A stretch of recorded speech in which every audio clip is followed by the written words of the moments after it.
Where किसकी liability? Subscriber की। फिर 48 duties of subscriber as may be prescribe. 41 acceptance of DSC. दो चीजें, अगर वो पब्लिश कर देता है या डिमॉन्स्ट्रेट कर देता है तो ये मान लिया जाएगा कि उसने एक्सेप्ट कर लिया है। कॉन्सिक्वेंसेस क्या क्या होंगे उसने ये मान लिया जाएगा कि वो प्राइवेट की होल्ड करके रखा है और उसका ओनर है, प्लस उसमें जो इंफॉर्मेशन इंक्लूडेड है वो एक्यूरेट है और जो रिप्रेजेंटेशन दिया था वो ट्रू था। ठीक है। नेक्स्ट 42 कंट्रोल ऑफ प्राइवेट की। वो उसने रिजनेबल स्टेप्स लिए हैं। ठीक है। और अगर कॉम्प्रोमाइज हो जाता है तो विदाउट डिले वो इन्फॉर्म करेगा सर्टिफाइंग अथॉरिटी को जिसने इश्यू किया। ठीक है। नेक्स्ट आते हैं 43 बॉस। जनरल पेनाल्टीज है, अगर ओनर के विदाउट परमिशन कोई अगर ये एक्टिविटीज करते हो तो आपको penalty by way of compensation pay करना पड़ेगा। बताओ कौन कौन सी? 5D। Okay. V for A for T for tampering और लास्ट में स्टिल। ठीक है। ओके। नेक्स्ट है 44 तीन penalties. Furnish, file, maintain. Furnish में 1.5 लाख ईच फेलियर, फाइल में 5,000 रुपए पर डे, फिर मेंटेन में 10,000 रुपए पर डे। ठीक है। 1,000 में 10,000। फिर 45 residual penalty up to 25,000 penalty और कंपनसेशन दोनों के लिए। 46 AO में क्या था? कौन करेगा अपॉइंट? गवर्नमेंट ऑफ इंडिया का। अपॉइंटमेंट कौन करेगा? Central government. उसके क्वालिफिकेशन क्या होगा? Director of government of India. ठीक है। और क्या बोला? और क्या था? AO। उसमें आईटी का नॉलेज होना चाहिए। AO में था। देखो हाँ ना सर, 5 करोड़ तक का इसका ज्यूरिसडिक्शन होगा। अदर ज्यूरिसडिक्शन डिफाइन करेगा और अपॉर्चुनिटी ऑफ बीइंग हर्ड देके कितना भी पेनल्टी इंपोज कर सकता है। ठीक है। और क्या था? उसके पास सिविल कोड के सारे पावर होंगे।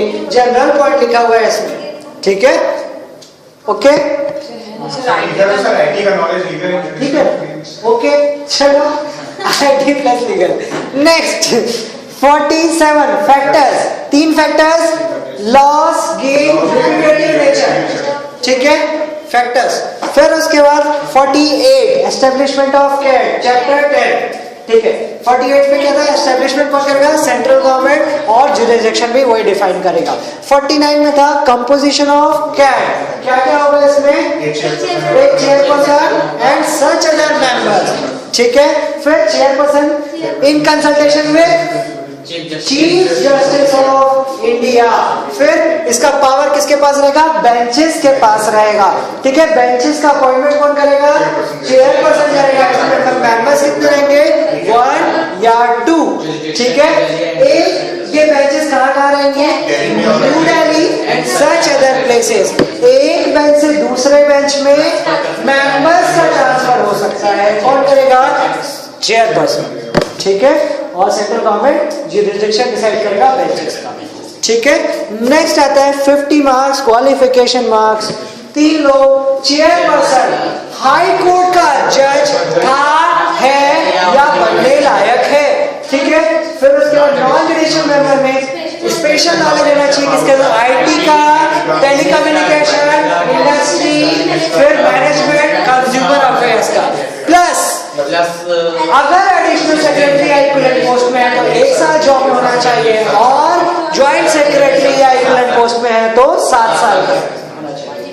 फिर उसके बाद जुडिशियल मेंबर सबसे पहले इंडियन लीगल सर्विस का मेंबर होना चाहिए। प्लस अगर एडिशनल सेक्रेटरी है 1 साल, अगर ग्रेड 1 पोस्ट है तो 5 साल। ठीक है। नेक्स्ट आते हैं 51 टर्म एंड कंडीशन। टर्म क्या था? 5 साल या 65 साल, whichever is earlier। फिर कंडीशन क्या था, उसका फाइनेंशियल या अदर इंटरेस्ट नहीं होना चाहिए और प्रीवियस जॉब को छोड़ के आएगा यहाँ पे। नेक्स्ट आते हैं 52 वीक की सैलरी, ठीक है। Salary and allowances including pension, gratuity central government decide करेगा। 52A फॉर अधिकार, पावर ऑफ जनरल सुपरिटेंडेंस किसके पास रहेगा, चेयरपर्सन के पास रहेगा। 52B benches, distribution of business amongst benches, ठीक है, कौन करेगा, chairperson. C for cases, transfer of cases एक बेंच से दूसरे बेंच, चेयरपर्सन करेगा। D for decision, decision by majority, chairperson. क्या होगा, बेंचेस दो मेंबर्स के बीच में अगर कॉन्फ्लिक्ट है बेंच के तो रेफरेंस देंगे किसको, चेयरपर्सन को, फिर मेजॉरिटी के बेसिस पर डिसीजन होगा। फिर आते हैं 53 filling of the vacancy, central government करेगा, ठीक है, और वो ध्यान रखेगा क्वालिफिकेशंस वगैरह को। नेक्स्ट उसके बाद 54 रेजिग्नेशन एंड रिमूवल, रेजिग्नेशन कब से इफेक्टिव होगा, 3 मंथ सक्सेसर कोई नहीं आ जाता तब तक, या फिर term of expiry of term, ठीक है, 5 साल 65 साल। अब रिमूवल सिर्फ प्रूवन मिसबिहेवियर और इनकैपेसिटी के केस में सेंट्रल गवर्नमेंट कर सकता है, बट इसके लिए सुप्रीम कोर्ट का डिसीजन चाहिए, ठीक है। इन्वेस्टिगेशन के लिए सेंट्रल गवर्नमेंट प्रोसीजर बना सकता है, ठीक है। नेक्स्ट 55 फाइनल ऑर्डर, अगर कॉन्स्टिट्यूशन में कोई डिफेक्ट है कैट के तो आपकी प्रोसीडिंग इनवैलिडेट नहीं हो सकती है solely on this ground, merely on this ground. 55 के बाद 56 काम वाली बात, स्टाफ और एम्प्लॉइज का अपॉइंटमेंट सेंट्रल गवर्नमेंट करेगा, सैलरी टर्म्स कंडीशन भी वही बताएगा और इन लोग प्रिसाइडिंग ऑफिसर के डायरेक्शन में काम करेंगे। 57 appeal to CAT, appealable order कौन कौन सा, CCA का और AO का। नॉन अपीलेबल ऑर्डर कौन सा, AO और पार्टी ने अगर मिलके उसके कंसेंट से ऑर्डर पास किया तो नॉन अपीलेबल ऑर्डर। कितने दिन के अंदर, 45 डेज प्लस एक्सटेंडेड पीरियड, ठीक है। डिसीजन में क्या क्या आएगा, कंफर्म, मॉडिफाई और सेट असाइड, और ये कोशिश करेगा 6 महीने में डिस्पोज ऑफ कर दे, ठीक है। फिर 58 क्या था, पावर एंड प्रोसीजर में खुद का रेगुलेशन बना सकता है, वो बाउंड नहीं है CPC से, ठीक है। ओके, पावर सिविल कोड के सारे पावर रहेंगे, नॉर्मल है, आपको पता है AO के पास ये पूरा पावर था, ठीक है। नेक्स्ट उसके बाद आते हैं 59 लीगल रिप्रेजेंटेशन, 1 और मोर लीगल प्रैक्टिशनर अपॉइंट किया जा सकता है, 1 और मोर लीगल प्रैक्टिशनर अपॉइंट किया जा सकता है, और any officer of that appellate, ठीक है। 60 लिमिटेशन एक्ट 1963 इक्वली एप्लीकेबल होगा in case of appeal to CAT, ठीक है। फिर आता है 61 सिविल कोड का ज्यूरिसडिक्शन, 2 चीजों के लिए ज्यूरिसडिक्शन है सिविल कोड के पास, फर्स्ट ट्रिब्यूनल के केसेस के और सेकंड AO के जो पावर में है।